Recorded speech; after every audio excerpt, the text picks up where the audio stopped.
বস্তুবিলাকো আপোনালোকে লগত লৈ যাব। খাদ্য সামগ্ৰীটো তেওঁলোকে এতিয়া যথেষ্ট পৰিমাণে লাভ কৰিছেগৈ বাৰু, কিন্তু তেওঁলোকক এতিয়া আঁঠুৱাৰ প্ৰয়োজন, কম্বলৰ প্ৰয়োজন। প্ৰতি অনুদান উচ্চতৰ মাধ্যমিকৰ বাবে 1000 টকাকৈ, স্নাতক শিক্ষাৰ্থীৰ বাবে 3000 টকাকৈ আৰু স্নাতকোত্তৰ শিক্ষাৰ্থীৰ বাবে 5000 টকাকৈ চৰকাৰে দিব বুলি কৈছে। ছাত্ৰ ছাত্ৰীক তেওঁলোকে এতিয়া পইচা দিয়াৰ পৰা আৰম্ভ কৰি ছাত্ৰ ছাত্ৰীৰ কিতাপ পত্ৰ, অৰুণোদয় আঁচনিৰ পইচাৰ লগতে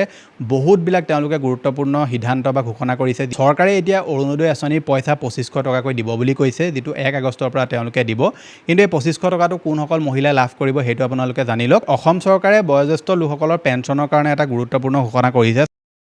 ডিজিটেল আছাম 2.0 চেনেলটোৰ ৰাতিপুৱাৰ এটা নতুন ভিডিঅ'লৈ আপোনালোক সকলোকে পুনৰবাৰ স্বাগতম জনাইছোঁ। অন্য দিনাৰ নিচিনাকৈ আজিও আপোনালোকৰ কাৰণে বহুত কেইটা গুৰুত্বপূৰ্ণ খবৰ একেলগতে এই ভিডিঅ'টোত লৈ আনিছোঁ। গতিকে হাতত চাহ একাপ লৈ লওক আৰু ভিডিঅ'টো সম্পূৰ্ণৰূপে প্ৰথমৰ পৰা শেষলৈকে চাওক, যাতে প্ৰত্যেকটো গুৰুত্বপূৰ্ণ ইনফৰমেশ্যন আপোনালোকে লাভ কৰিব পাৰে। ভিডিঅ'টো যদি চাই আপোনাৰ অকণমানো ভাল লাগে, ভিডিঅ'টোত লাইক এটা কৰিব। চেনেলটোলৈ যদি আজি প্ৰথম আহিছিলে ছাবস্ক্ৰাইব কৰি ল'ব এনেকুৱা ধৰণৰ ইনফৰ্মেটিভ ভিডিঅ' ৰেগুলাৰ চাই থাকিবৰ কাৰণে। আহক আজি ভিডিঅ'টো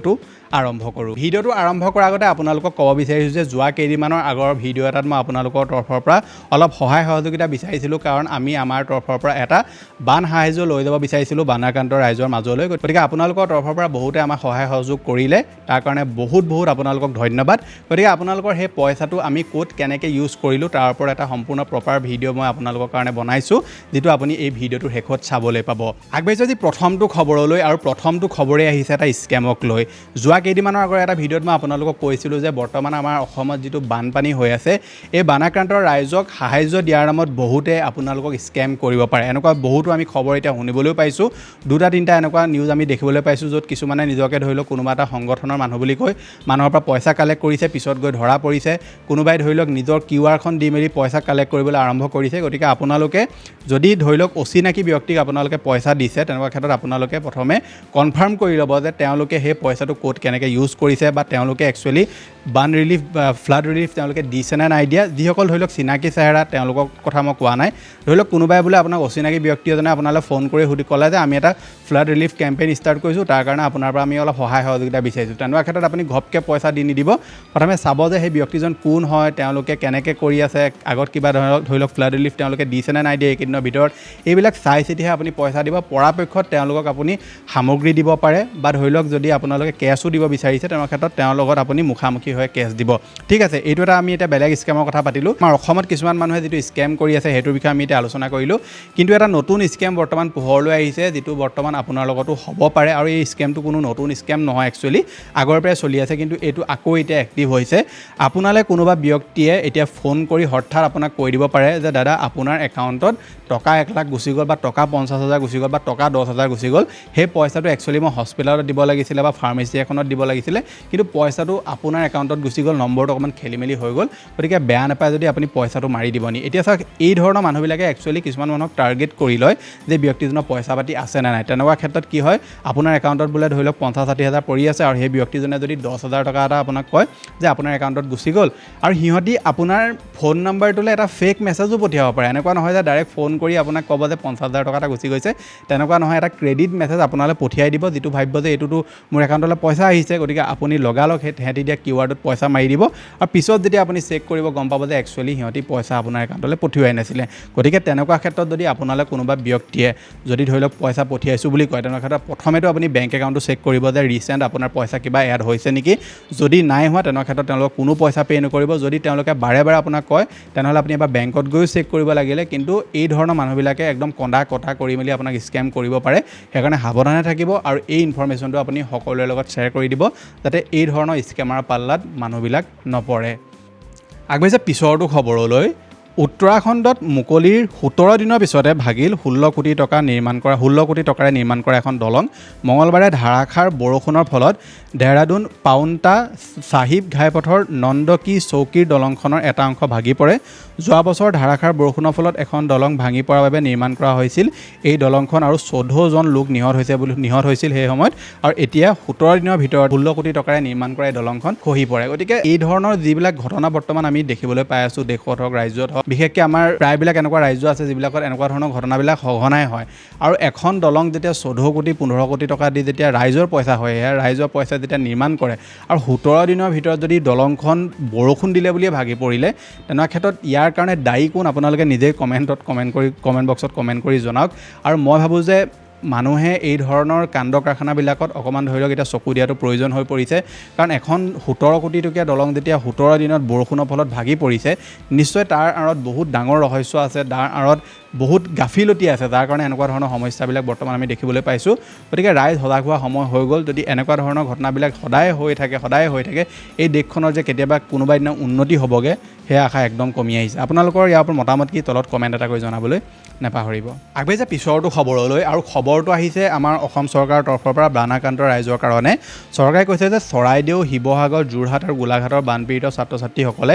HSLC আৰু HSৰ পাছ প্ৰমাণপত্ৰ মানে পাছ কৰা তেওঁলোকৰ প্ৰমাণপত্ৰখন আৰু প্ৰৱেশ পত্ৰ পঞ্জীয়ন কাৰ্ড বিনামূলীয়াকৈ লাভ কৰিব নিজকে বানপীড়িত ব্যক্তি বুলি এখন প্ৰমাণপত্ৰ অৰ্থাৎ সেল্ফ ক্লেৰিফিকেশ্যন আপলোড কৰি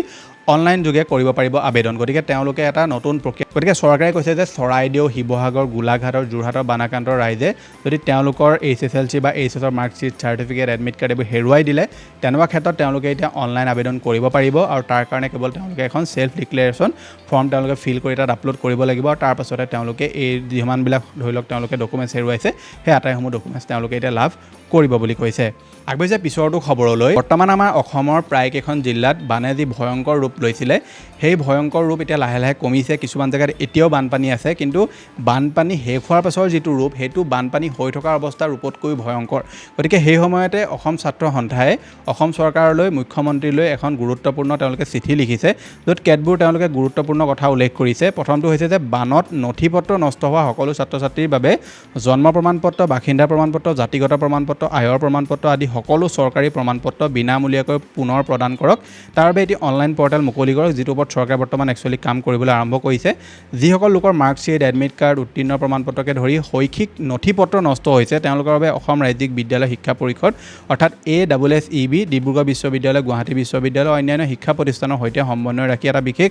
অনলাইন পৰ্টেল মুকলি কৰক আৰু সকলো শিক্ষাগত নথি সহজে বিনামূলীয়াকৈ লাভ কৰাৰ ব্যৱস্থা নিশ্চিত কৰক বানপীড়িত অঞ্চলৰ সকলো ছাত্ৰ ছাত্ৰীৰ বাবে বৰ্তমান পঢ়ি থকা পাঠ্যক্ৰমৰ পৰৱৰ্তী ষাণ্মাসিকৰ খৰচ সম্পূৰ্ণৰূপে চৰকাৰে বহন কৰিব লাগিব বানপীড়িতসকলৰ অঞ্চলৰ যিসকল ছাত্ৰ ছাত্ৰী পূৰ্বে ফিজ ফ্ৰী ৱেভাৰ স্কিমত অন্তৰ্ভুক্ত হোৱা নাছিল তেওঁলোকক এই আঁচনিৰ অধীনলৈ আনিব লাগে বানপীড়িত লোকসকলৰ গাড়ী ট্ৰেক্টৰ মটৰচাইকেল আৰু ব্যৱসায়িক ঋণৰ EMI শিথিল কৰিবলৈ বেংক আৰু বিত্তীয় প্ৰতিষ্ঠানসমূহক প্ৰয়োজনীয় নিৰ্দেশ দিয়ক নিৰ্দিষ্ট সময়লৈ এই ঋণ পৰিশোধৰ দায়িত্ব চৰকাৰে বহন কৰক বানপীড়িত অঞ্চলসমূহৰ জনসাধাৰণক 5 বছৰৰ বাবে খাজানা পৌৰ কৰ আৰু অন্যান্য স্থানীয় কৰৰ পৰা সম্পূৰ্ণ ৰেহাই দিয়ক গতানুগতিক চৰকাৰী ক্ষতিপূৰণৰ পৰিৱৰ্তে ঘৰ আচবাব পশুধন আদি প্ৰকৃত ক্ষয়ক্ষতিৰ পৰিমাণ অনুযায়ী পৰ্যাপ্ত আৰ্থিক সহায় দিয়ক তাৰ বাবে প্ৰয়োজনীয় বিধি সংশোধন কৰক নিৰ্দেশনা জাৰি কৰক সম্পূৰ্ণ বা আংশিকভাৱে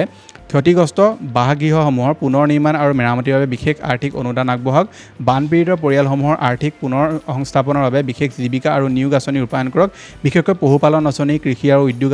শস্য আঁচনি আৰু স্বনিয়োজন ভিত্তিক আয়মুখী আঁচনি বিশেষ অগ্ৰাধিকাৰ ভিত্তিত ৰূপায়ণ কৰক IIT গুৱাহাটী বিশ্ববিদ্যালয় ডিব্ৰুগড় বিশ্ববিদ্যালয় তেজপুৰ বিশ্ববিদ্যালয় বিশেষজ্ঞ জলসম্পদ বিশেষজ্ঞ পৰিৱেশবিদ আৰু সংশ্লিষ্ট বিভাগৰ প্ৰতিনিধিসকলক সামৰি এখন উচ্চ পৰ্যায়ৰ তথ্য অনুসন্ধান ফেক্ট ফাইণ্ডিং সমিতি গঠন কৰি এই মহাপ্ৰলয়ৰ প্ৰকৃত কাৰণ নিৰূপণ কৰক আৰু স্থায়ী সমাধানৰ পদক্ষেপ লওক গতিকে আছুৱে তেওঁলোকে যিকেইটা কথা উল্লেখ কৰিছে এই আটাইকেইটা কথা 110% এক কথা তেওঁলোকে উল্লেখ কৰিছে গতিকে চৰকাৰে এখন উচ্চ পদস্থ এখন কমিটি এটা গঠন কৰিব লাগে য'ত কেৱল বিশেষজ্ঞসকল থাকিব তাত কোনো আলটু ফালটু মানুহ নহয় বিশেষজ্ঞসকল থাকিব তাত তেওঁলোকে এইসমূহ আলোচনা কৰিব লাগে তেওঁলোকে এই যিটো বানপানী এই বানপানীটো কিয় হ'ল ইয়াৰ কাৰণ কি ইয়াৰ ওপৰত এখন তেওঁলোকে সম্পূৰ্ণ ধৰি লওক তথ্য দিব লাগে চৰকাৰক আৰু এই যিটো বানপানী এইটো আহিবলগীয়া সময়ত কেনেকৈ ৰখাব পাৰিব বা বানপানীটো কেনেকৈ নোহোৱা কৰিব পাৰিব মানে এই অঞ্চলসমূহক কেনেকৈ ক্ষতি কৰাৰ পৰা বচাব পাৰিব এই ধৰণৰ তেওঁলোকে এতিয়া সিদ্ধান্ত এটা গ্ৰহণ কৰিব লাগে যদি তেওঁলোকে এইসমূহৰ ওপৰত গুৰুত্ব আৰোপ নকৰে আৰু আমাৰ ৰাইজেও যদি আহিবলগীয়া সময়ত এই কথাবিলাকত গুৰুত্ব আৰোপ নকৰে তেনেকুৱা ক্ষেত্ৰত এই ঘটনাটো যিটো আমি এতিয়া দেখিলোঁ চকুৰে এইটো আহিবলগীয়া সময়টো আমি দেখিবলৈ পাম গতিকে এই বানপানীটো কোনো এনেকুৱা এলাপচা বানপানী নহয় বহুতে আপোনালোক যিসকলে ধৰি লওক এতিয়া ফেচবুক ইউটিউবত এই ধৰণৰ ভিডিঅ'বিলাক চাই আছে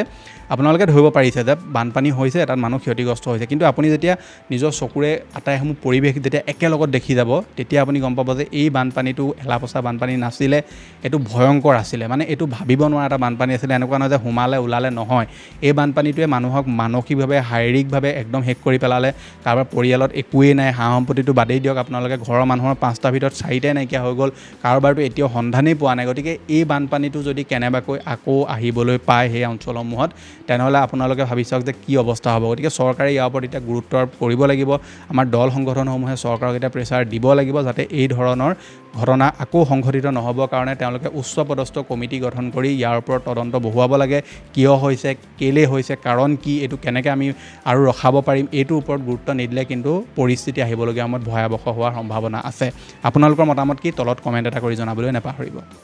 খবৰলৈ যন্তৰ মন্তৰত যোৱা কেইদিনমানৰ আগলৈকে যিটো CJP আন্দোলন কৰি আছিল সেই আন্দোলনৰ সময়ত বহুতো ল'ৰা ছোৱালীৰ ওপৰত লাঠিচাৰ্জ কৰা হ'ল বহুতো ল'ৰা ছোৱালীক বেয়াকৈ আঘাতপ্ৰাপ্ত কৰা হৈছে গতিকে সেই সময়তে উচ্চতম ন্যায়ালয়ে কেইটামান গুৰুত্বপূৰ্ণ ঘোষণা কৰিছে যে দেশৰ সকলো নাগৰিকৰে প্ৰতিবাদ কৰাৰ অধিকাৰ আছে প্ৰতিবাদী ছাত্ৰক দিল্লী আৰক্ষীয়ে প্ৰহাৰ কৰা ঘটনাক লৈ ক্ষুণ্ণ উচ্চতম ন্যায়ালয় 20 জুলাইত দিল্লীত হোৱা হিংসাত্মক ঘটনাৰ তদন্ত বিচাৰি দাখিল কৰা আবেদনক লৈ শুনানি সৰ্বোচ্চ ন্যায়ালয়ে লগতে কৈছে যে 20 জুলাইত সংসদ যাত্ৰাৰ সময়ত ছাত্ৰৰ ওপৰত পেলেট গান কোনে চলাইছিল কাৰ হাতৰ পেলেট গানৰ গুলীয়াই দিল্লী বিশ্ববিদ্যালয়ৰ ছাত্ৰৰ এটা চকু কাঢ়ি নিলে লোকসভাৰ পৰা সৰ্বোচ্চ ন্যায়ালয়ৰ পৰ্যন্ত উত্থাপিত প্ৰশ্ন দিল্লী আৰক্ষীৰ শীৰ্ষ বিষয়াই এতিয়া মন্তব্য কৰিছে যে পেলেট গান চলোৱাৰ সময়ত উপস্থিত নাছিল তেওঁ তেন্তে শীৰ্ষ আৰক্ষীৰ অনুমতি অবিহনেও ছাত্ৰ বিদ্ৰোহৰ বিৰুদ্ধে আখৰিক ৰূপত কেতবোৰ আৰক্ষী জঁপিয়াই পৰিব পাৰিছিল নেকি প্ৰশ্ন বিৰোধীৰ আৰু প্ৰশ্ন CJP গতিকে টাইমছ অফ ইণ্ডিয়াত এই খবৰটো প্ৰকাশ পাইছে গতিকে তাত যিসমূহ প্ৰতিবাদ হৈছিলে সেই প্ৰতিবাদত ধৰি লওক এনেকুৱা ধৰণৰ কিছুমান ঘটনা হৈছিলে যিসমূহৰ ওপৰত প্ৰশ্ন হৈছে গতিকে এতিয়া নিশ্চয় আৰক্ষীৰ ওপৰতো প্ৰশ্ন উঠিছে যে আৰক্ষীয়ে কাৰ পাৰ্মিশ্যনত বেলট গান তেওঁলোকৰ ওপৰত চলাইছিলে যাৰ ফলত এজন ল'ৰাৰ ধৰি লওক সম্পূৰ্ণ চকুটো নষ্ট হোৱা বৰ্তমান অৱস্থা হৈ গৈছে গতিকে ইয়াৰ ওপৰত এতিয়া জবাবদিহি আৰক্ষীয়ে কেনেকৈ এইটো জবাব দিব কেনেকৈ আনচাৰ দিব কোৰ্টক সেইটো এটা যথেষ্ট লক্ষণীয় বিষয় হ'ব পিছৰটো খবৰলৈ আৰু এই খবৰটো আহিছে আমাৰ অসমৰ শিক্ষা খণ্ডৰ পৰা দেশৰ শৈক্ষিক খণ্ডত লজ্জানত অৱস্থা অসমৰ দেশত নৱম দশম মানত বিদ্যালয় এৰা ছাত্ৰীৰ সংখ্যা পূৰ্বৰ 12.6%ৰ পৰা এতিয়া 8%লৈ হ্ৰাস দুখৰ কথা দেশৰ ভিতৰত লাডাখত সৰ্বাধিক 15.6% ছাত্ৰীয়ে আধাতে বিদ্যালয় এৰিছে একেদৰে ভাৰতবৰ্ষৰ ভিতৰত নৱম আৰু দশম মানত বিদ্যালয় এৰা দ্বিতীয় সৰ্বাধিক ছাত্ৰী অসম আৰু কৰ্ণাটকৰ কেন্দ্ৰীয় চৰকাৰৰ পৰিসংখ্যা অনুসৰি অসম আৰু কৰ্ণাটকত 13.9% ছাত্ৰীয়ে আধাতে শিক্ষা সমাপ্ত কৰিছে আৰু এই খবৰটো প্ৰকাশ পাইছে দ্য ইণ্ডিয়ান এক্সপ্ৰেছত আৰু এই ছাত্ৰীসকলক আকৌ কেনেকৈ তেওঁলোকে স্কুললৈ ঘূৰাই আনিব পাৰে সেইটোৰ ওপৰত তেওঁলোকে চিন্তা চৰ্চা কৰাৰ প্ৰয়োজন আগবাঢ়িছে পিছৰটো খবৰলৈ আৰু খবৰটো আহিছে বানপানীৰ লগত জড়িত ৰাজ্যত মঙলবাৰ পৰ্যন্ত বানত মৃত্যু হোৱা লোকৰ সংখ্যা এতিয়া 75গৰাকীলৈ বৃদ্ধি হৈছে অসম ৰাজ্যিক দুৰ্যোগ ব্যৱস্থাপনাৰ প্ৰাধিকৰণে সদৰি কৰিছে এই তথ্য গতিকে অসমত যি বৰ্তমান বানপানী হৈ আছে এই বানপানী এতিয়ালৈকে 75জন লোকৰ মৃত্যু হৈছে আৰু শতাধিক লোক বৰ্তমান এতিয়াও নিৰুদ্দেশ হৈ আছে গতিকে চৰকাৰে এতিয়া বানাক্ৰান্ত ৰাইজৰ কাৰণে বহুত কেইটা গুৰুত্বপূৰ্ণ সিদ্ধান্ত গ্ৰহণ কৰিছে যিসমূহ আমি ভিডিঅ'টোৰ আগলৈ আলোচনা কৰিম আগবাঢ়িছে পিছৰটো খবৰলৈ সত্ৰভূমিৰ বেদখলক লৈ সদনত বক্তব্য মুখ্যমন্ত্ৰী সত্ৰৰ 5 কিলোমিটাৰ ব্যাসাৰ্ধৰ ভিতৰত আন লোকে এতিয়াৰ পৰা কিনিব নোৱাৰিব ভূমি বৰ্তমান ম্যাদী পট্টা থকাসকলৰ কোনো ধৰণৰ অসুবিধা নহয় বৰপেটা মাজুলী বটদ্ৰৱা ভূমি আন কোনেও কিনিব নোৱাৰে সত্ৰৰ স্থানীয় লোকসকলৰ মাজতে ভূমি ক্ৰয় হ'ব বুলি তেওঁ উল্লেখ কৰিছে পিছৰটো খবৰলৈ শিৱসাগৰ জিলাৰ বানাক্ৰান্ত কৃষকক কঠীয়া যোগানৰ বাবে সাজু সদৌ টাই অসম ছাত্ৰ সন্থা শিৱসাগৰ জিলা সমিতি 100 বিঘা মাটিৰ বাবে কঠীয়া যোগান ধৰিব সংগঠনটোৱে সংগঠনটোৰ শিৱসাগৰ জিলাৰ সভাপতি তপন চুতীয়াই ফেচবুক পোষ্টৰ জৰিয়তে জনালে এই কথা তেওঁলোকে কৈছে যে শিৱসাগৰৰ যিসকল ধৰি লওক কৃষক আছে যিসকল বানাক্ৰান্ত কৃষক তেওঁলোকৰ সম্পূৰ্ণ ধৰি লওক শস্য নষ্ট হৈ গৈছে তেওঁলোকৰ কাৰণে এতিয়া কঠীয়া তেওঁলোকে যোগান ধৰিব বুলি কৈছে আৰু 100 বিঘা মাটিৰ বাবে কঠীয়া যোগান ধৰিব সংগঠনটোৱে গতিকে যথেষ্ট এটা ভাল পদক্ষেপ লৈছে আমাৰ যিসমূহ সংগঠন আছে তেওঁলোক এতিয়া ওলাই আহিছে তেওঁলোকে ৰাইজক সহায় কৰিছে এইটো দেখি বহুতেই ভাল লাগিছে গতিকে চৰকাৰেও ইয়াৰ ওপৰতে ব্যৱস্থাপনা গ্ৰহণ কৰিব লাগে আৰু তেওঁলোকেও এতিয়া ধৰি লওক কৃষকসকলৰ কাৰণে বহুতবিলাক ধৰি লওক সহায় সহযোগিতা আগবঢ়াব বুলি কৈছে আপোনালোক যদি শিৱসাগৰত থাকে আৰু আপোনালোকৰ যদি শস্য বানত নষ্ট হৈছে তেনেহ'লে তেওঁলোকৰ লগত আপোনালোকে যোগাযোগ কৰিব পাৰে আগবাঢ়িছে পিছৰটো খবৰলৈ বৰ্তমান অসমৰ যিটো বান পৰিস্থিতি এই বান পৰিস্থিতিটোক লৈ সকলোৱে এটাই প্ৰশ্ন উত্থাপন কৰিছে যে এই বান পৰিস্থিতিটোৰ আচল কাৰণ কি এই বানৰ আচল ৰহস্য কি সকলোৱে এই প্ৰশ্নটো কৰিছে গতিকে সেই সময়তে দ্য শ্বিলং টাইমছৰ সম্পাদক প্ৰেটিচিয়া মুখিমে এটা মন্তব্য কৰিছে যে যোৰাবাট আৰু পিলিংকাটাৰ শিল আৰু বালিৰ অবৈধ খননৰ বিৰুদ্ধে মেঘালয় চৰকাৰ কঠোৰ হ'ব লাগিব অবৈধভাৱে ইয়াত চলি থকা পাহাৰ খননৰ পৰিণতি খানাপাৰাৰ বৃহৎ অঞ্চলত হোৱা কৃত্ৰিম বান এইবাৰ অসমত হোৱা বান অতি ভয়ংকৰ আছিল সত্য এইটোৱে যে বানে সদায় আমাৰ সমাজৰ দৰিদ্ৰসকলকে সামৰি লয় সেয়েহে মেঘালয় চৰকাৰ এই ক্ষেত্ৰত অধিক অতি কঠোৰ হোৱাৰ সময় এয়া। গতিকে এটা যথেষ্ট গুৰুত্বপূৰ্ণ মন্তব্য কৰিছে আৰু বহুতো মানুহে এইটোৱে কথা কৈ আছিলে যে পাহাৰত যিটো শিল আৰু বালিৰ অবৈধ খনন হৈ আছে ইয়াৰ কাৰণতে আমাৰ অসমে এতিয়া এনেকুৱা ভয়ংকৰ বান পৰিস্থিতিৰ সন্মুখীন কৰিবলগীয়া হৈছে। গতিকে আপোনালোকৰ মতামত কি নিশ্চয় তলত কমেণ্ট এটা কৰি জনাবলৈ নাপাহৰিব। অসম চৰকাৰে বয়োজ্যেষ্ঠ লোকসকলৰ পেঞ্চনৰ কাৰণে এটা গুৰুত্বপূৰ্ণ ঘোষণা কৰিছে। চৰকাৰে কৈছে যে বয়োজ্যেষ্ঠ নাগৰিক আৰু দিব্যাংগজন তথা ৰোগীয়া লোকৰ বাবে অসম চৰকাৰে ঘৰতে বেংক সেৱা প্ৰদানৰ এক পদক্ষেপ গ্ৰহণ কৰিছে। তদুপৰি পেঞ্চন প্ৰদান ব্যৱস্থা সুচাৰুৰূপে কাৰ্যকৰী কৰাৰ নিমিত্তে বেংক অনুযায়ী নডেল বিষয়া এখন তালিকাও তেওঁলোকে প্ৰকাশ কৰিছে। গতিকে মই আপোনালোক তালিকাখন দিছোঁ, আমি চাব পাৰে ঘৰতে উপলব্ধ বেংক সেৱা বয়োজ্যেষ্ঠ নাগৰিক যিসকলৰ 70 বা 70+ আৰু দিব্যাংগ বা ৰোগীয়া ব্যক্তিৰ বাবে পেঞ্চনাৰসকলৰ বাবে ডিজিটেল লাইফ চাৰ্টিফিকেট, নগদ ধন, অত্যাৱশ্যকীয় নথি সংগ্ৰহ আৰু প্ৰদান, টকা উলিওৱা, ডিমাণ্ড ড্ৰাফ্ট ডেলিভাৰী, লগতে KYC নথি জমা, এই সকলোবিলাক কাম এতিয়া ঘৰতে উপলব্ধ হ'ব বুলি কৈছে। আৰু লগতে তেওঁলোকে নডেল অফিচাৰসকলৰ নম্বৰো দি দিছে, মই আপোনালোকৰ স্ক্ৰীণত দি দিছোঁ। আপোনালোকে তেওঁলোকৰ লগত যদি যোগাযোগ কৰিবলগীয়া আছে যোগাযোগ কৰি ল'ব। আৰু এই যিটো চৰকাৰৰ জাননী এইটো আমাৰ হোৱাটছআপ চেনেলত মই আপলোড কৰি দিম, আপোনালোকে তাৰ পৰা ডাউনলোড কৰি নম্বৰসমূহ আপোনালোকে ল'ব পাৰিব। হোৱাটছআপ চেনেলৰ লিংক আপোনালোকে ডেছক্ৰিপশ্যনত পাই যাব। সোনকালে আমাৰ হোৱাটছআপ চেনেলটো জইন কৰি ল'ব। আগবাঢ়িছে পিছৰটো খবৰলৈ, আৰু খবৰটো আহিছে ক্ৰিকেট জগতৰ পৰা। বৰ্তমান মহম্মদ শামীৰ ৰঞ্জী ট্ৰফিত যিটো পাৰফৰ্মেঞ্চ, এই পাৰফৰ্মেঞ্চটোৱে সকলোতে চৰ্চা লাভ কৰিছে। কিন্তু তাৰ পাছতো মহম্মদ শামীয়ে এতিয়ালৈকে ভাৰতীয় দলত কোনো ধৰণৰ স্থান লাভ কৰা নাই। গতিকে ইয়াক লৈ এতিয়া চবতে প্ৰশ্ন উঠিছে যে একচুৱেলি মহম্মদ শামীয়ে আৰু নিজক কিমান ধৰণৰ তেওঁ টেষ্ট দিব, মহম্মদ শামীয়ে আৰু কেনেকুৱা কি টেষ্ট দিব লাগিব বা কেনেকুৱা ধৰণৰ পাৰফৰ্মেঞ্চ দিব লাগিব যাৰ ফলত তেওঁ আকৌ টীম ইণ্ডিয়ালৈ ঘূৰি আহিব বা টীম ইণ্ডিয়ালৈ তেওঁক ঘূৰাই অনা হ'ব। গতিকে এতিয়া এটা প্ৰশ্ন একচুৱেলি উত্থাপন হ'বলৈ আৰম্ভ হৈছে যে ভাৰতীয় যিটো দল, এই দলটোত কিছুমান এতিয়া লবি আৰম্ভ হৈ গৈছে য'ত কেৱল নিজৰ ফেভৰিট প্লেয়াৰসকলকহে এড কৰা যায় বা এনেকুৱা ধৰণৰ প্লেয়াৰ এড কৰা হৈছে যিসকলে ধৰি লওক কোনো এনেকুৱা ভাল পাৰফৰ্মেঞ্চ দিয়া নাই, কিন্তু তাৰ পাছতো টীমত অন্তৰ্ভুক্ত কৰি দিয়া হৈছে আৰু কিছুমান প্লেয়াৰক সম্পূৰ্ণৰূপে টীমটোৰ পৰা আঁতৰাই ৰখা হৈছে। গতিকে আপোনালোকৰ এবাৰ মতামত কি তলত কমেণ্ট এটা কৰি জনাবলৈ নাপাহৰিব। আগবাঢ়িছে পিছৰটো খবৰলৈ, আৰু খবৰটো আহিছে অৰুণোদয় আঁচনিক লৈ। চৰকাৰে এতিয়া অৰুণোদয় আঁচনিৰ পইচা 2500 টকাকৈ দিব বুলি কৈছে, যিটো 1 আগষ্টৰ পৰা তেওঁলোকে দিব। কিন্তু এই 2500 টকাটো কোনসকল মহিলাই লাভ কৰিব সেইটো আপোনালোকে জানি লওক। কিন্তু তাৰ আগতে নগাঁও ডিষ্ট্ৰিক্ট এডমিনিষ্ট্ৰেশ্যনৰ তৰফৰ পৰা এটা গুৰুত্বপূৰ্ণ জাননী জাৰি কৰা হৈছে যে অৰুণোদয় 3.0 হিতাধিকাৰীসকলৰ বাবে জৰুৰী সূচনা, অৰুণোদয় আঁচনিৰ সুবিধা অবিৰতভাৱে লাভ কৰি থাকিবলৈ নিজৰ বেংক একাউণ্টৰ সৈতে আধাৰ নম্বৰ সংযোগ কৰাটো বাধ্যতামূলক। জিলা প্ৰশাসনৰ তৰফৰ পৰা বাৰম্বাৰ সজাগতা সৃষ্টি কৰা সত্ত্বেও নগাঁও জিলাৰ বহুসংখ্যক হিতাধিকাৰী এতিয়ালৈকে তেওঁলোকৰ বেংক একাউণ্টৰ সৈতে আধাৰ সংযোগ সম্পন্ন কৰা নাই। মনত ৰাখিব, যিসকল হিতাধিকাৰী আধাৰ সংযোগ সম্পূৰ্ণ নকৰে তেওঁলোকৰ অৰুণোদয় 3.0 আঁচনিৰ হিতাধিকাৰী তালিকাৰ পৰা নাম কৰ্তন কৰা হ'ব আৰু তেওঁলোকক পৰৱৰ্তী কিস্তিৰ সুবিধা লাভ কৰা নহ'ব বুলি কৈছে। বিশেষ আধাৰ সুবিধা শিবিৰ, এই আধাৰ সংযোগ প্ৰক্ৰিয়া সহজ কৰিবলৈ জিলাখনৰ প্ৰতিটো উন্নয়ন খণ্ড আৰু পৌৰসভা এলেকা ভিত্তিত 1 আগষ্ট তাৰিখৰ ভিতৰত বিশেষ আধাৰ সুবিধা শিবিৰ অনুষ্ঠিত কৰা হ'ব। লগত আনিবলগীয়া প্ৰয়োজনীয় নথিপত্ৰসমূহ হৈছে আপোনাৰ Aadhaar card, bank passbook, mobile number যিটো আধাৰৰ লগত লিংক হৈ আছে আৰু অন্যান্য প্ৰয়োজনীয় নথিপত্ৰ। শিবিৰৰ নিৰ্দিষ্ট তাৰিখ, সময় আৰু স্থানৰ বিষয়ে সবিশেষ জানিবলৈ হ'লে আপোনাৰ স্থানীয় উন্নয়ন খণ্ডৰ কাৰ্যালয় অথবা পৌৰসভা কাৰ্যালয়ৰ সৈতে যোগাযোগ কৰক। লগতে আপোনালোক যদি নগাঁৱত থাকে আৰু আপুনি যদি অৰুণোদয় আঁচনিৰ হিতাধিকাৰী হয় আৰু আপোনাৰ লিষ্টত নাম আছে নে নাই যদি আপুনি চাব বিচাৰে, তেনেহ'লে নগাঁও ডিষ্ট্ৰিক্ট এডমিনিষ্ট্ৰেশ্যনৰ যিটো ফেচবুক পষ্ট হয় তাৰ তলতে তেওঁলোকে এটা গুগল ড্ৰাইভৰ লিংক দি থোৱা আছে, সেইটোত গ'লে আপোনালোকে প্ৰত্যেকখন জেগাৰ লিষ্টসমূহ লাভ কৰিব। হৈছে পিছৰটো খবৰলৈ। বৰ্তমান অসমৰ প্ৰায়কেইখন জিলাত বানে লোৱা প্ৰলয়ংকাৰী ৰূপৰ ফলত বহুতে নিজৰ আত্মীয়ক হেৰুৱাইছে। গতিকে আমি নানান ধৰণৰ ঘটনাৰ বিষয়ে এতিয়া শুনিবলৈ পাই আছোঁ। গতিকে সেই সময়তে সামাজিক মাধ্যমত এটা পোষ্ট আমি দেখিবলৈ পালোঁ। প্ৰলয়ংকাৰী বানত প্ৰাণ হেৰুওৱা নিহাৰাণী দুৱাৰাৰ আছিল আজি জন্মদিন। আকালতে হেৰুওৱা ভগ্নীক সুঁৱৰি সামাজিক মাধ্যমত আৱেগিক পোষ্ট কৰে ভগ্নীয়ে। তেওঁ ইয়াত লিখিছে যে আজি মুনু অৰ্থাৎ নিহাৰাণী দুৱাৰাৰ জন্মদিন আছিল। তাই এযোৰ কাপোৰ কিনি ৰাখিছিল জন্মদিনত পিন্ধিবলৈ।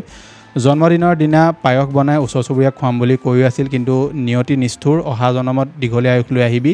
শুভ জন্মদিন। কেতিয়াবা তাই ফোন কৰি কয় বাই গুৱাহাটীত যাম, লগৰ এজনীৰ লগত কামাখ্যা মন্দিৰলৈ যাম আৰু কিবা কিবি দেখাবি। এইবোৰ এতিয়া সপোন হ'ল, য'তে আছে কুশলে থাকিবি। গতিকে এটা আৱেগিক পোষ্ট তেওঁ উল্লেখ কৰিলে নিজৰ ভগ্নীক লৈ যে তেওঁ আজি জন্মদিন আছিল আৰু জন্মদিনৰ সময়তে তেওঁ কাপোৰ এযোৰ কিনি ৰাখিছিল সেই জন্মদিনৰ দিনা পিন্ধিবলৈ, কিন্তু নিষ্ঠুৰ নিয়তিৰ আগত তেওঁ হাৰ মানিবলগীয়া হ'ল আৰু নিজৰ জন্মদিন পালন কৰিব নোৱাৰিলে। গতিকে এনেকুৱা ধৰণৰ যাতে সময় আকৌ অসমে দেখিবলগীয়া নহওক সেইটো আমি আশা কৰিম। আগবাঢ়িছোঁ আজি শেষৰকেইটা খবৰলৈ। অসম চৰকাৰে বানাক্ৰান্ত ৰাইজৰ কাৰণে বহুতকেইটা এতিয়া গুৰুত্বপূৰ্ণ ঘোষণা কৰিছে। ছাত্ৰ ছাত্ৰীক তেওঁলোকে এতিয়া পইচা দিয়াৰ পৰা আৰম্ভ কৰি ছাত্ৰ ছাত্ৰীৰ কিতাপ পত্ৰ, অৰুণোদয় আঁচনিৰ পইচাৰ লগতে বহুতবিলাক তেওঁলোকে গুৰুত্বপূৰ্ণ সিদ্ধান্ত বা ঘোষণা কৰিছে, যিসমূহৰ বিষয়ে আপোনালোকে এতিয়া জানিব পাৰিব। চৰকাৰে প্ৰথমটো যিটো সিদ্ধান্ত গ্ৰহণ কৰিছে সেইটো হৈছে হৈছে অনুকম্পামূলক সাহায্যত মৰণোত্তৰ পৰীক্ষাৰ নিয়ম শিথিল বানত মৃত্যু ঘটা ব্যক্তিৰ পৰিয়াললৈ এতিয়া 4 লাখ টকাৰ অনুকম্পামূলক সাহায্য এই ক্ষেত্ৰত মৰণোত্তৰ পৰীক্ষাৰ কোনো প্ৰয়োজন নাই মানে এতিয়া যিসকল ধৰি লওক মানুহে বানত মৃত্যুমুখী এতিয়া যিসকল লোকৰ ঘৰত ধৰি লওক কোনোবা বানত মৃত্যু হৈছে তেওঁলোকক চৰকাৰে এতিয়া 4 লাখ টকা দিব আৰু সেই বানত মৃত্যু হোৱা লোকসকলৰ কোনো ধৰণৰ মৰণোত্তৰ পৰীক্ষাৰ প্ৰয়োজন নাই বুলি কৈছে আমি এই মাজতে এটা খবৰ শুনিবলৈ পাইছিলোঁ যে ক'ৰবাত কি হৈছিলে যে বানাক্ৰান্ত যিসকল ৰাইজ আছে তেওঁলোকৰ ঘৰত যদি কোনোবা মৃত্যু হৈছে তেনেহ'লে সেই মৰণোত্তৰ পৰীক্ষা কৰিবৰ কাৰণে 15,000 টকা পৰ্যন্ত বিচাৰিছিলে আৰু মানুহে কিছুমানে দি দিবলগীয়াও হৈছিলে কিন্তু এতিয়া চৰকাৰে কৈছে যে কোনো ধৰণৰ তেওঁলোকৰ পৰা পইচা লোৱা নহ'ব আৰু যিসকল লোকৰ ঘৰত ধৰি লওক বানপানীৰ ফলত কাৰোবাৰ মৃত্যু হৈছে তেওঁলোকক 4 লাখ টকা দিব বুলি কৈছে নিৰুদ্দেশ ব্যক্তিৰ পৰিয়াললৈ অনুকম্পামূলক সাহায্য বান পৰিস্থিতিত 30 দিনতকৈ অধিক সময়ৰ বাবে নিৰুদ্দেশ হোৱা লোকৰ পৰিয়ালৰ বাবে 4 লাখ টকাৰ অনুকম্পামূলক সাহায্য চৰকাৰে দিব বুলি কৈছে উপযুক্ত প্ৰক্ৰিয়া অনুসৰি মানে তেওঁলোকৰ ঘৰত যদি কোনোবা এতিয়া 30 দিনলৈকে ধৰি লওক সন্ধানহীন হৈ থাকিল বানত উটি গুচি গ'ল একো খা খবৰ নাই তেওঁলোকক এতিয়া চৰকাৰে পইচা দিব বুলি কৈছে কিন্তু তাৰ কাৰণে তেওঁলোকৰ ধৰি লওক কিছুমান পৰীক্ষা হ'ব কিছুমান উপযুক্ত প্ৰক্ৰিয়া আছে সেই প্ৰক্ৰিয়া অনুসৰি তেওঁলোকে পইচাটো লাভ কৰিব বুলি কৈছে অতিৰিক্ত সাহায্য মুখ্যমন্ত্ৰী সাহায্য পুঁজিৰ পৰা বানত মৃত্যু হোৱা তথা নিৰুদ্দেশ হোৱা লোকৰ পৰিয়াললৈ অতিৰিক্ত 5 লাখ টকাৰ অনুকম্পামূলক সাহায্য হিচাপে প্ৰদান কৰা হ'ব বান প্ৰভাৱিত পৰিয়ালৰ বাবে নগদ সাহায্য থাকিব বানত প্ৰভাৱিত 1 লাখৰ অধিক পৰিয়ালক জৰুৰী প্ৰয়োজনীয়তাৰ বাবে এতিয়া 15,000 টকা তেওঁলোকে নগদ দিব বুলি কৈছে অৰুণোদয় সমৰ্থন অৰুণোদয় 1 আগষ্টত পুনৰ আৰম্ভ কৰা হ'ব চৰাইদেউ শিৱসাগৰ যোৰহাট আৰু গোলাঘাটৰ হিতাধিকাৰীৰ বাবে আগষ্ট মাহৰ ৰাশি হ'ব 2500 টকা অৰ্থাৎ যোৰহাট চৰাইদেউ গোলাঘাটৰ যিসকল লোক আছে বানাক্ৰান্ত ৰাইজ আছে তেওঁলোকৰ কাৰণে চৰকাৰে এতিয়া 2500 টকা দিব গতিকে আপোনালোক যদি চৰাইদেউ শিৱসাগৰ যোৰহাট আৰু গোলাঘাটত থাকে তেতিয়াহে পাব বাকী যিসমূহ জিলাৰ ৰাইজ আছে তেওঁলোকে আগৰ 1250 টকাই লাভ কৰিব শিক্ষাকেন্দ্ৰিক চৰকাৰে এতিয়া সাহায্য দিব 1 আগষ্টৰ পৰা গুৰুত্বভাৱে বানপীড়িত জিলাসমূহৰ ছাত্ৰ ছাত্ৰীসকলক তলত দিয়া ধৰণে সাহায্য প্ৰদানৰ সিদ্ধান্ত কৰিছে তেওঁলোকে কৈছে যে পাঠ্যপুথি অনুদান উচ্চতৰ মাধ্যমিকৰ বাবে 1000 টকাকৈ স্নাতক শিক্ষাৰ্থীৰ বাবে 3000 টকাকৈ আৰু স্নাতকোত্তৰ শিক্ষাৰ্থীৰ বাবে 5000 টকাকৈ চৰকাৰে দিব বুলি কৈছে সকলো বিদ্যালয়ৰ ছাত্ৰ ছাত্ৰীৰ বাবে বিনামূলীয়া ইউনিফৰ্মৰ সহায় দিব বুলি কৈছে আৰু সকলো বিদ্যালয়ৰ ছাত্ৰ ছাত্ৰীৰ বাবে বিনামূলীয়া তেওঁলোকে পাঠ্যপুথি এতিয়া যোগান ধৰিব বুলি কৈছে লগতে বিনামূলীয়া প্ৰতিলিপিৰ প্ৰমাণ বান পৰিস্থিতিত হেৰুৱা বা নষ্ট হোৱা বিদ্যায়তনিক নথিপত্ৰৰ প্ৰতিলিপি অৰ্থাৎ ডুপ্লিকেট কপি আবেদনৰ ক্ষেত্ৰত সম্পূৰ্ণ এতিয়া মাচুল ৰেহাই হ'ব আপোনালোকৰ যদি ধৰি লওক ডকুমেণ্টছ হেৰাই গৈছে যিহেতু মই লগত ক'লোৱেই গতিকে সেই ডকুমেণ্টছসমূহ আপোনালোকে এপ্লাই কৰিবলৈ হ'লে ডুপ্লিকেট কপিসমূহ ল'বৰ কাৰণে কোনো ধৰণৰ আপোনালোকে পে'মেণ্ট কৰা এতিয়া প্ৰয়োজন নাথাকিব আৰু সম্পূৰ্ণ বিনামূলীয়াকৈ তেওঁলোকে আপোনাক সেইটো দিব বুলি কৈছে ক্ষতিপূৰণ মূল্যায়ন ঘৰ পশুধন মীন পালন আৰু শস্য আদিৰ ক্ষতিৰ মূল্যায়ন 3 আগষ্টৰ পৰা আৰম্ভ হ'ব মূল্যায়নৰ ভিত্তিত পৰৱৰ্তী সময়ত যোগ্য পৰিয়ালসমূহলৈ আগবঢ়োৱা হ'ব ক্ষতিপূৰণ অৰ্থাৎ যিসকলৰ ধৰি লওক পশুধন নষ্ট হৈছে যিসকলৰ মীন পালন কৰিছিলে তেওঁলোকৰ মাছ উটি গুচি গ'ল বা যিসকলৰ ধৰি লওক শস্য নষ্ট হৈছে তেওঁলোকৰ ক্ষেত্ৰত চৰকাৰে এতিয়া 3 আগষ্টৰ পৰা মূল্যায়ন আৰম্ভ কৰিব কাৰ কিমান ক্ষতি হৈছে কি নাই হোৱা তেওঁলোকে দল পঠিয়াব সেইসমূহ চেক কৰিব তাৰপাছত তেওঁলোকে ধাৰ্য কৰিব যে সেইসকল লোকক কিমানকৈ পইচা তেওঁলোকে দিব বা কেনেকৈ তেওঁলোকক অনুদান আগবঢ়াব চৰকাৰে যিমানকেইটা সিদ্ধান্ত গ্ৰহণ কৰিছে ভাল সিদ্ধান্ত গ্ৰহণ কৰিছে আৰু আমি আশা কৰিছোঁ যে তেওঁলোকে এই পইচা পাতিসমূহ দিওঁতে তেওঁলোকে এনেকুৱা ধৰণৰ ব্যৱস্থা গ্ৰহণ কৰিব লাগে যে একচুৱেল যিখিনি মানুহ সেইখিনিয়ে যাতে পইচাটো লাভ কৰে কাৰণ আমাৰ অসমত সঁচা কথা যদি ক'বলৈ যাওঁ দেখিবলৈ পাওঁ যে এখন আঁচনি যেতিয়া চৰকাৰে ৰূপায়ণ কৰে সেই আঁচনিখন 10টা ভিতৰত 3টা মানুহ এনেকুৱা থাকিব যি অযোগ্য হয় সেই অযোগ্য 3টাই পাব কিন্তু তাৰ বাহিৰৰ 3টা মানুহ যোগ্য হোৱাৰ পিছতো নাপায় গতিকে চৰকাৰে এই পইচাসমূহ দিওঁতে তেওঁলোকে মানুহসকলৰ ঘৰলৈ নিজে দল পঠিয়াব লাগে আৰু দলসমূহ গৈ তেওঁলোকৰ তথ্যসমূহ ল'ব লাগে কাৰ ঘৰত মৃত্যু হৈছে কাৰ ঘৰ ধৰি লওক পশুধন নষ্ট হৈছে কাৰ ঘৰ ঘৰ বাৰী শেষ হৈ গৈছে কাৰ ঘৰত অকল পানীহে সোমাইছে